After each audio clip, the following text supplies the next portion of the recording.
once again. Today, we are talking about mental health awareness.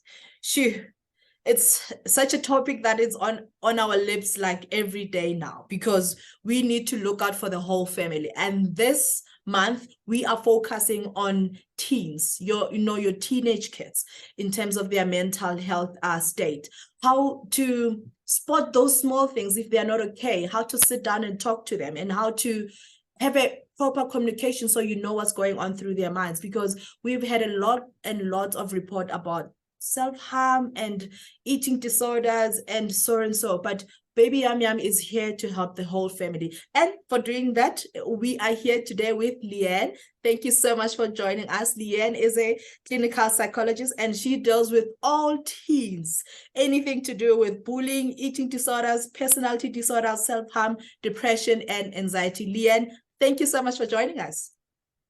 Thank you for having me. Thank you so much. This is I'm doing awareness on mental health. And Liane, I just want to take a deep breath when talking about this. And I want to start with us as parents.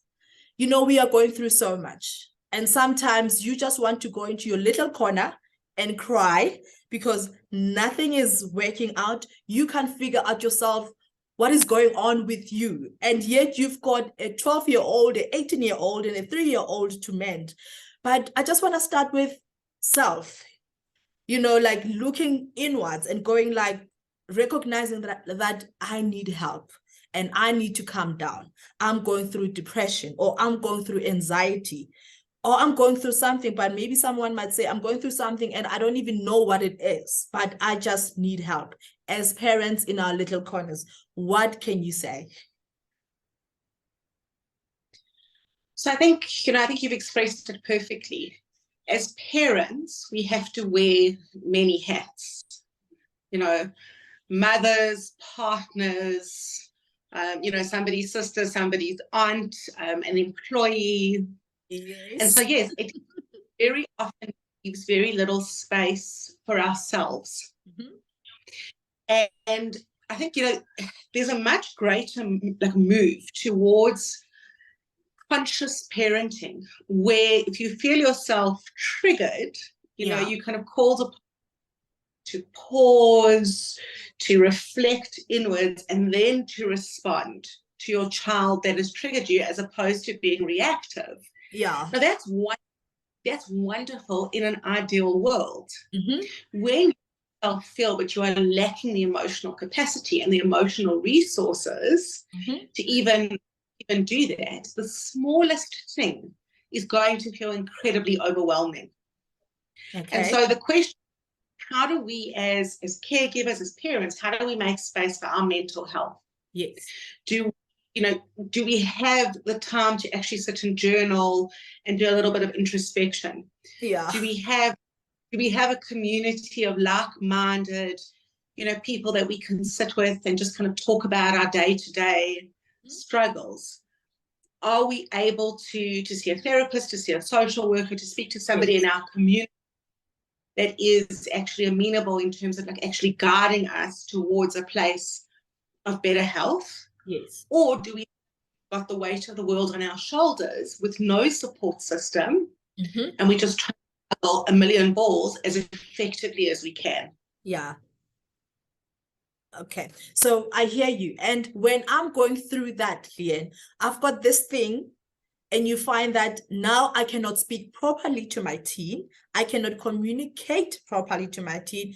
All I go is like, snap, snap, snap, snap. And they're probably going through the same thing, through the same mental, state, that they're thinking, whoa, you're not even talking to me in the right manner, and I'm not even going to respond. But as a parent, going into that space, even before I try and reprimand, even before I try and go, you did 1, 2, 3, 4, 5, please tell us, how do I kind of take that moment and say, Priscilla, this is the situation, and that is his or her situation, and then this is how you must communicate. Yeah. Just as a reminder to always go, hold on.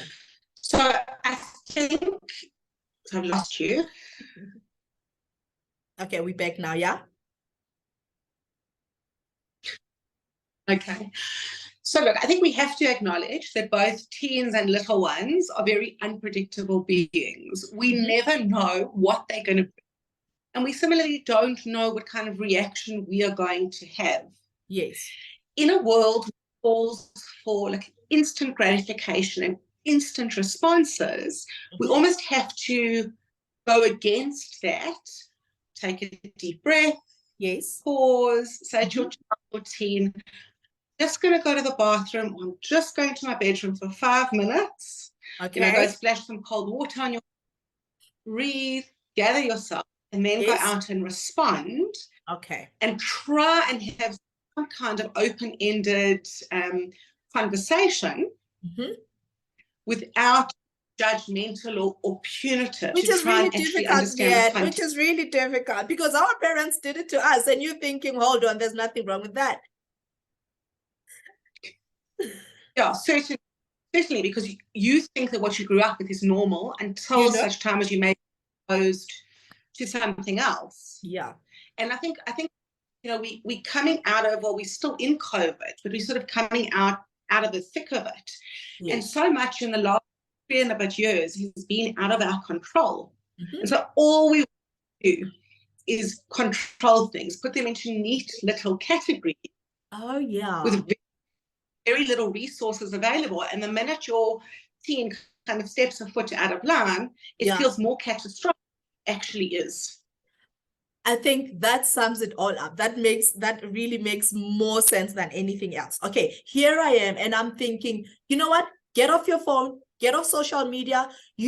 What are you watching anyway? What are you doing anyway? What are you listening to anyway? What kind of music is that? Help us. What is the correct way? We have to acknowledge in this technologically advanced world that the cell phones and social media are our teens' way of connecting with the external world. For those that were going through their adolescence during COVID, it was their only contact with the outside world, and they were very much cut off from day to day. Yeah, I hear you. And now all of a sudden, I'm expecting you to cut off that. That's the first thing. Yes. The second thing is, what do you want most as a teen? You want to be recognized, you want to be seen, you want to fit in. So it's important to know about the latest trends and the latest fashion and who's the latest influencer that you should be following. But obviously as parents, it's incredibly frustrating because all we want to do is connect with them. Yes. And yet we feel like we're having to compete with a screen. So if possible, and you are going to be met with resistance and you're going to have to kind of deal with that appropriately. Yeah. Can you put limits in place? So can you say, right, this time to this time, you've got to make sure you get your homework done. Yeah. This time to this time is time. This time to this time is family time. Yes. And you can have X amount of time before you go to bed, but then you are giving me all your devices before you go to bed, because the quality of your sleep and the impact on your mental health is more important. Definitely. Okay. I think parents out there, you are listening. I'm going to try this because I have to in some way to gain my sense of my sense in all of this. Okay, fine. Now, Liane, I want to go into in terms of self-harm and, the suicidal thoughts and all of that. I know we cannot directly say when this is going on is because of they want to harm themselves or say, but what more or less can parents look out for, when you know that your teen is kind of changing? You can't put your finger onto it, but something is not right, I have to start this part of the discussion by saying that self-harm is never about manipulation. Okay. It's never doing something so that they get exactly what they want. Okay. Because very often parents become angry, they view it as something personal against them, and the interpretation is that their child must be trying to manipulate them. Okay. Self-harm, it's certainly a cry for help.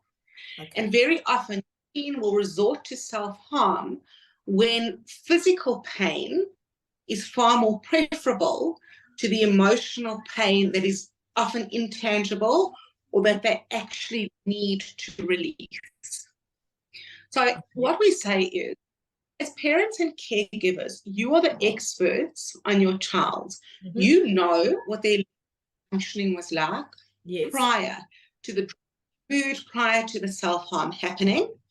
And you also know what you're seeing now. So, for example, if your teen in the heat of summer is starting to wear long, if previously they were okay with you being around them, for example, when they were getting dressed, and suddenly they're very cagey about it, you have to assess, is this a normal part of adolescence and wanting privacy? Or is there something that they're actually trying to hide? Do they appear to be more irritable, more agitated, more withdrawn? They're not engaging in things that actually bring them happiness, excitement, pleasure. Are they negative? Are they sleeping too much, sleeping too little, eating too much, eating too little? Yes. Are they also talking in a way which is much more negative, helpless, hopeless? They don't see the point of anything. And the hard part for you as a parent is you actually have to ask the courageous questions. And so asking your teen if they are having suicidal thoughts, or if they have had suicidal thoughts in the past, you are not putting ideas in. Okay, because I would have thought, no, that's not a no-go area, because you're thinking you're starting to plant something because you don't want to plant something. But you saying it's actually okay. It's more than okay, because you have to open up that space. Okay. Because if you can show that you are not afraid to have difficult conversations, and you're not going to for their emotions, it gives them permission to do the same with you. And also then opens up a space where you can navigate what is it that they're needing, what kind of support are they needing, and you as a parent also seek support to help you, navigate this journey. Really awesome. Okay. And the other thing, Liane, is I want to ask, then how do I as a parent differentiate between, I think he's depressed, or it's just teenage mood swings, and you go like, oh, teenagers, So we look at that on the basis of a time factor. So if your teen has been depressed or presenting with a lower than usual mood for 2 or more, such that it's actually impacting on their interpersonal, their academic, their social functioning, and it's presenting more negativistic symptoms in terms of, like we said before, helplessness, hopelessness. They don't see a point. They don't see the future. And all the other symptoms, sleeping and eating.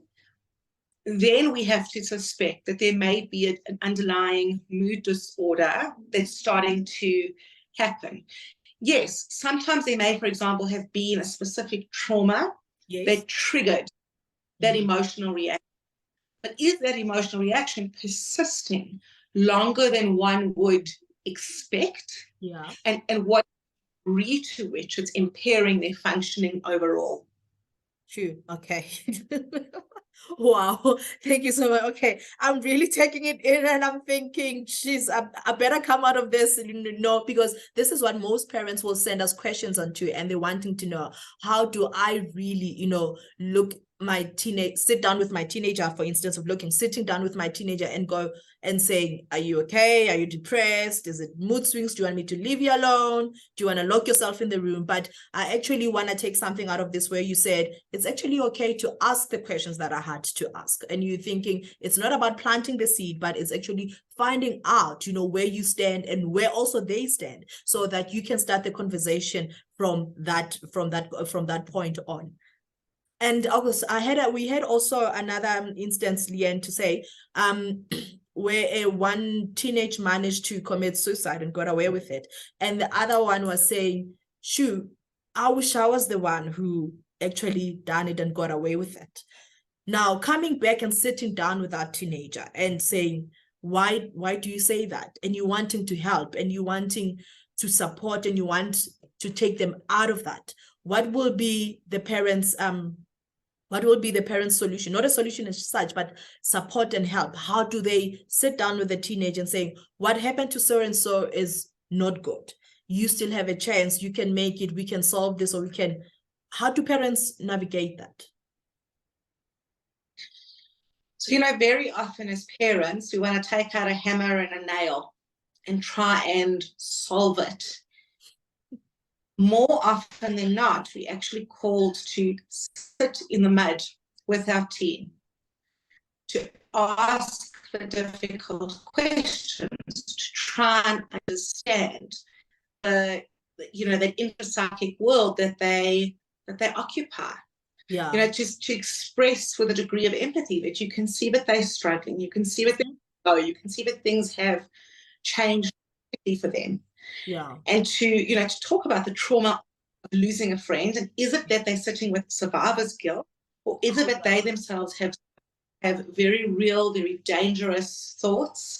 Mm-hmm. Have you noticed they're starting to give away prized possessions? Yeah. Have you spending more time in their room, withdrawn, curtains closed, not wanting to engage with the world? Yes. Have you perhaps noticed that when they come off their devices, that they may be filled with more apprehension or anxiety because of what they're being exposed to online?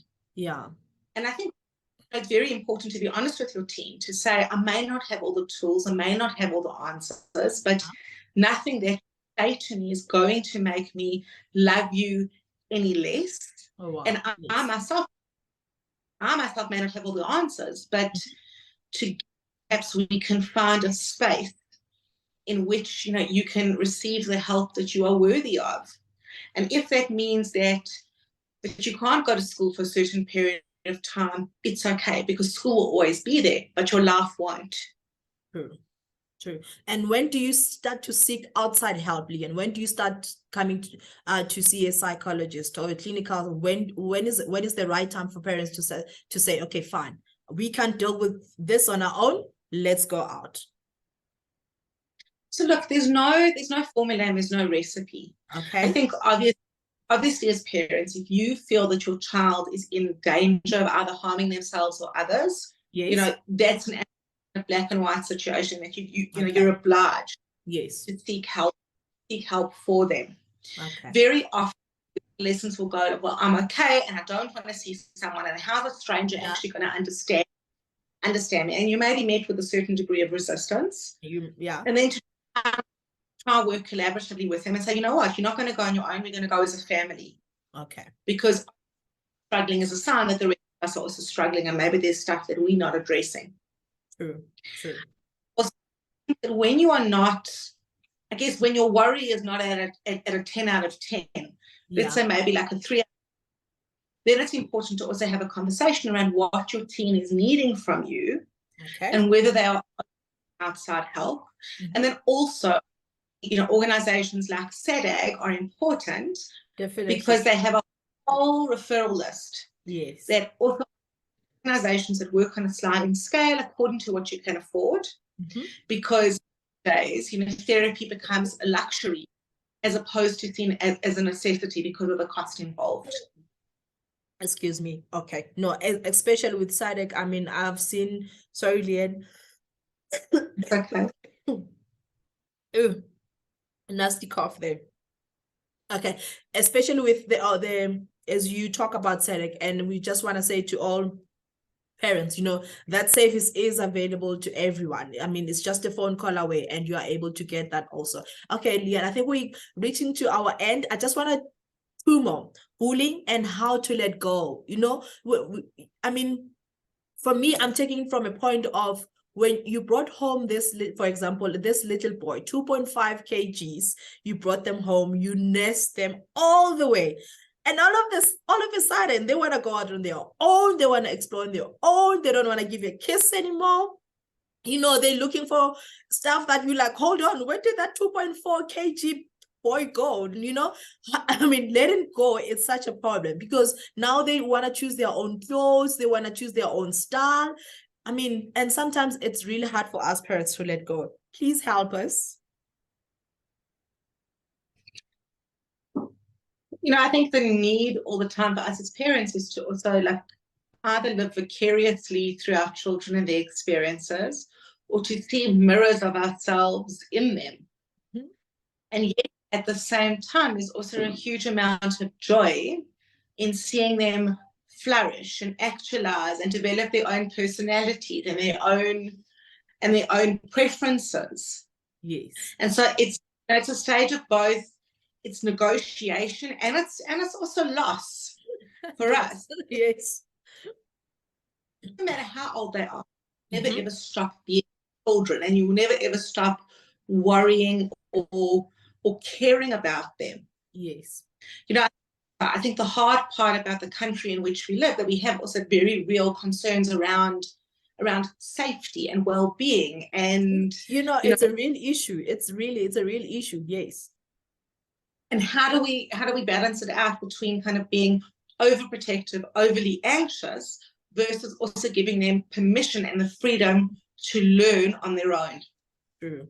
And perhaps the answer lies in actually just giving the message that regardless of what situation they land up in, you are always there, and they must never ever be afraid to call you, because your job is not to say I told you so. Your job is to help guide. True, though we're tempted every time to say I told you so.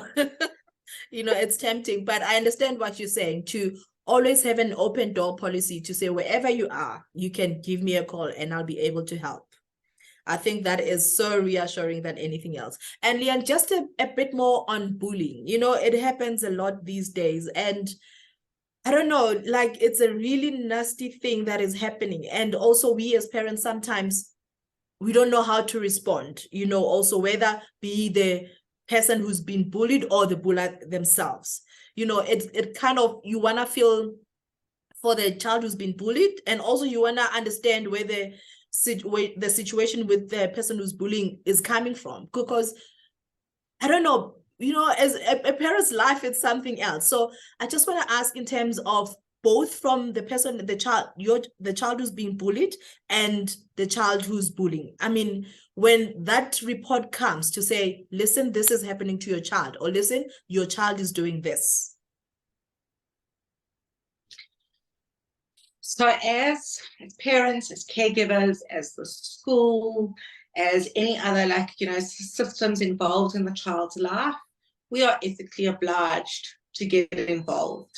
Yes. Because we cannot expect a child or even a teen to have all the emotional and practical capacities to try and deal with the situation at hand. We also know that bullying can have disastrous consequences on somebody's self-esteem and on their mental health in general. Definitely. Very often our inclination is to punish the bully and to view the person that's being bullied completely as the victim. Yeah. And in so doing, don't empower either party. Yeah. We need to view the bully as a child, for example, that is also in trouble. What is it that they're communicating through their behavior, and how can we provide interventions that don't shame them, but also help kind of bring some kind of remediation into play? Yes. And in terms of the child that's been bullied, to look at how do we restore their self-esteem? How do we build them up again? How do we help them work through the very real trauma without shaming them? Because very often the victim of bullying will believe that there might be something inherently wrong with them, that they were the one that was picked on repeatedly. True. And so there's work to be done on both sides. Yes. Both sides. And I think very often, our children don't want us to get involved, because they then feel that they're going to be labelled as the tattletale. Yes. Yes. What's worse, you coming home with a black eye and a broken arm, or me actually getting involved before the worst things could possibly happen? True. Wow, Liane, thank you so much for this conversation. And I think I poured my heart out to you on this Mental Health Awareness Month, and especially on the subject also concerning teens. I think we need to understand, as the conversation started, that we as parents and caregivers are going through so much. Life itself, it's so much different than the past 5 years, and it's every day adapting to things that are happening, and you coming back home and also managing to give out that love and managing to give out that support is something very huge. But also, as you said, you first need to give it to yourself. You know, I think time out to say, you know what, Priscilla, or you know what, Liane, yes, it is what it is, but still love you, girl. Thank you so very much. Thank you so much for having this conversation with us. We appreciate you so much. And thank you very, very much for coming on board to Baby Yum Yum and talking about this precious topic, and hope to see you again.